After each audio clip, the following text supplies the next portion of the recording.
कि हम जीतेंगे, हम बंगाल की बेटी हैं, हम बंगाल की दीदी हैं, वो बंगाल की बेटी और दीदी को और ऊर्जा भरने के लिए, ताकत देने के लिए यशवंत सिन्हा जैसे लोग मैदान में कूद पड़े हैं। नमस्कार दोस्तों, मैं AR आज़ाद एक ताज़ा वीडियो के साथ आपसे रूबरू हूँ। एक इल्तिजा, एक निवेदन, एक अपील, हमारे दूसरा मत यूट्यूब चैनल को आप सब्सक्राइब ज़रूर करें, लाइक करें और अपने अनमोल सुझाव से हमें और समृद्ध करें और हमारे ज्ञान में परिमार्जन करें। आज आपके सामने मैं चर्चा कर रहा हूँ यशवंत सिन्हा की।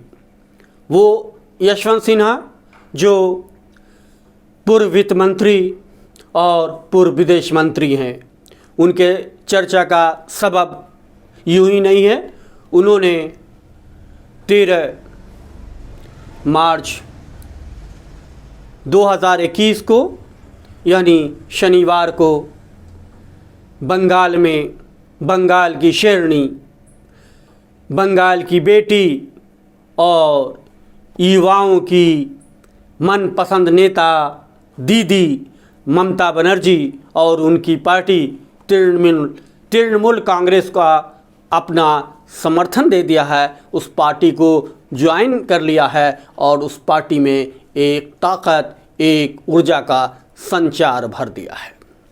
जी हाँ, यशवंत सिन्हा वही हैं बीजेपी जिन्होंने लंबे अरसे तक बीजेपी का दामन थामा, बीजेपी को अपना घर माना, बीजेपी के को पूजा की तरह देखा, उसकी पूजा की, अर्चना की और बीजेपी के लिए अपना सर्वस्व निछावर कर दिया। बीजेपी को 2 से और पूर्ण बहुमत तक लाने में जाहिर सी बात है कि यशवंत सिन्हा की बहुत बड़ी भूमिका रही है, उनका बहुत बड़ा योगदान रहा है। 2014 में जब देश के प्रधानमंत्री के लिए नरेंद्र मोदी का नाम आया तब भी उन्होंने उनका समर्थन किया था, लेकिन जैसे सत्ता और सरकार पर बीजेपी काबिज हुई और प्रधानमंत्री के रूप में माननीय नरेंद्र मोदी सत्ता संभाली, कुछ ही दिनों के बाद यशवंत सिन्हा को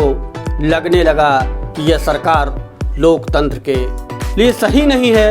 इस सरकार के कदम लोकतंत्र की सीढ़ी पे, लोकतंत्र की ज़मीन पे लड़खड़ा रहे हैं। इसे जिस रास्ते पे चलना चाहिए वो रास्ता बहुत पीछे छूट चुका है और तभी से वो इस सरकार यानी बीजेपी अपनी ही सरकार के घोर विरोधी के रूप में सामने आ गए। उनकी बातों से, उनके बयानों से, उनके सुझावों से लोगों को और पार्टियों को लगने लगा कि ये तो पार्टी के विरोधी नेता के रूप में और विपक्ष की भूमिका में आ गए हैं। नतीजतन तकरार और मतभेद इतना बढ़ गया कि उन्होंने बीजेपी से अपना नाता ही तोड़ दिया और एक लंबे अरसे तक एक अपना मोर्चा बनाकर उस मोर्चा के ज़रिए लोकतंत्र की मजबूती के लिए और सरकार को रास्ता दिखाने के लिए काम करते रहें। और उन्होंने ये तय कर लिया था कि वो कभी किसी पार्टी को ज्वाइन नहीं करेंगे। हमारे सामने एक लंबे इंटरव्यू के दौरान उन्होंने कहा था कि मैं किसी पार्टी को ज्वाइन नहीं करूँगा। लेकिन 2021 में बंगाल के चुनाव के ठीक वक्त उन्होंने तृणमूल कांग्रेस को ज्वाइन कर लिया, तृणमूल कांग्रेस के साथ जुड़ गए। ममता बनर्जी के कदम से कदम मिलाकर चलने का उन्होंने प्रण ले लिया। तो जाहिर सी बात है कि कुछ न कुछ तो है कि उस उम्र में आकर वो अगर सक्रिय राजनीति में फिर से सक्रिय हो गए हैं तो जाहिर सी बात है कहीं न कहीं कोई चिंता ऐसी है जो उनको सता रही है। उन्होंने खुद कहा कि लोकतंत्र को मजबूत करने के लिए, लोकतंत्र को सफलीभूत करने के लिए और सही मायने में लोकतंत्र क्या है उसको समझाने के लिए मेरा सक्रिय राजनीति में आना ज़रूरी है। और यही वजह है कि उन्होंने बंगाल में शेरनी के साथ दहाड़ते हुए साफ कहा कि बीजेपी सरकार, मौजूदा प्रधानमंत्री लोकतंत्र के साथ खिलवाड़ कर रहे हैं। उन्होंने हमारे साथ एक बार इंटरव्यू में साफ कहा था कि प्रधानमंत्री नरेंद्र मोदी एक असफल प्रधानमंत्री के रूप में याद किए जाएंगे। इतना खुलकर विरोध करना, इतना खुलकर कहना बहुत कम नेताओं के सामर्थ्य की बात है, लेकिन यशवंत सिन्हा बेबाक बात करते हैं। जो भी कहते हैं वो देश के लिए कहते हैं, अपने लिए वो कुछ नहीं कहते हैं। जाहिर सी बात है कि ऐसे नेताओं की देश में ज़रूरत है। यशवंत सिन्हा बहुत ही समझदार हैं और आपको बता दें कि यशवंत सिन्हा 1960 में IAS ज्वाइन किया था।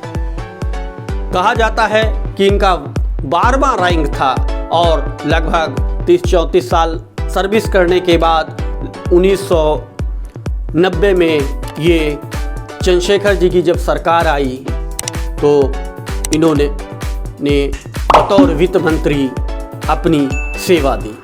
लेकिन चंद्रशेखर जी की सरकार कितने दिन चली सबको मालूम है, और चंद्रशेखर जी की सरकार जब गई तो ठीक 8 साल के बाद अटल बिहारी वाजपेयी की सरकार बनी।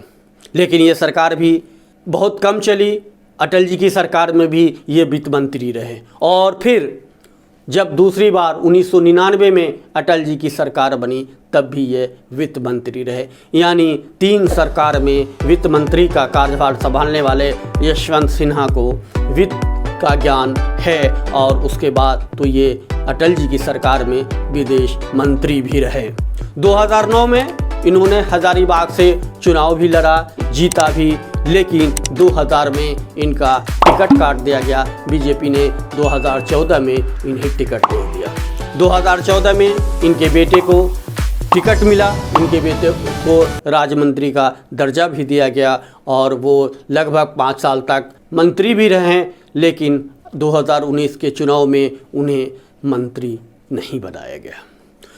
लेकिन यशवंत सिन्हा जो उन्होंने अपना स्वर मुखर किया था वो बीजेपी के खिलाफ बोलते रहें, अपनी बात कहते रहें, और लोकतंत्र को मजबूत करने के लिए पूरी मजबूती के साथ अपना वक्तव्य देते रहें। उनका बयान जो भी होता था वो लोकतंत्र के लिए होता था, देश के लिए होता था, जनता के लिए होता था। और उन्होंने आज जब ममता बनर्जी की पार्टी को ज्वाइन किया है तो आज भी वो उसी स्वर में मुखर हुए हैं, उसी तरह उसी अंदाज में बोल रहे हैं। उनके अंदर वही छटपटाहट है कि देश का लोकतंत्र कहीं विफल ना हो जाए। देश में आज जिस तरह से लोकतंत्र के साथ खिलवाड़ हो रहा, आज जिस तरह से लोकतंत्र का क्षरण हो रहा, तो इसको बचाने की कवायद तो तेज़ी होनी ही चाहिए। लेकिन दुर्भाग्य इस बात की है कि आज बहुत कम लोग हैं जो लोकतंत्र पर चिंता जाहिर कर रहे हैं, आने वाली पीढ़ी पर चिंता जाहिर कर रहे हैं, रोज़गार पे चिंता जाहिर कर रहे हैं, लोगों के काम धंधे पे चिंता जाहिर कर रहे हैं, महंगाई पे चिंता कर रहे हैं। महंगाई डायन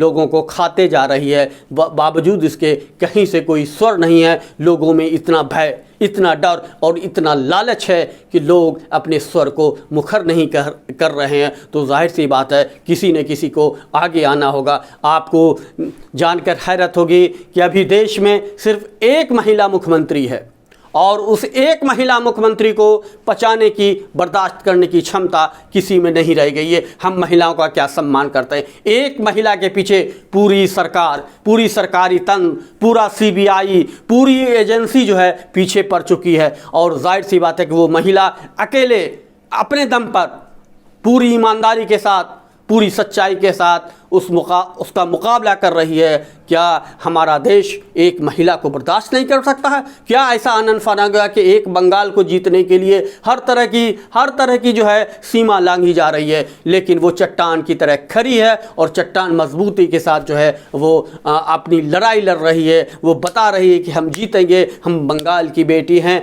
हम बंगाल की दीदी हैं। वो बंगाल की बेटी और दीदी को और ऊर्जा भरने के लिए, ताकत देने के लिए यशवंत सिन्हा जैसे लोग मैदान में कूद पड़े हैं। यशवंत सिन्हा न तो ABVP के से जुड़े रहे हैं और न संघ के रहे हैं। जाहिर सी बात है इसलिए संघ ने भी यशवंत सिन्हा के साथ नहीं खड़े रहे, जिस तरह से संघ को योग्य आदमी के साथ खड़ा रहना चाहिए। लेकिन यशवंत सिन्हा भी जो है अब बहुत दीदी की तरह ज़िद्दी है। जाहिर सी बात है, कहा जाता है कि 2 व्यक्ति में एक तरह की चीज़ आ जाए तो समझ लीजिए कि दोनों में समानता है। ममता बनर्जी जितनी ज़िद्दी हैं, साफ़ सुथरी हैं, कुछ कर गुजरने के लिए करती रहती हैं और हवाई चप्पल पहनकर बंगाल को, युवाओं को, बंगाल की बेटियों को ऊर्जा भरती है, संचार भरती है और अपने सत्ता शासन से बेहतर बंगाल बनाने की कोशिश कर रही हैं। जाहिर सी बात है कि यशवंत सिन्हा का ये योगदान देश याद रखेगा।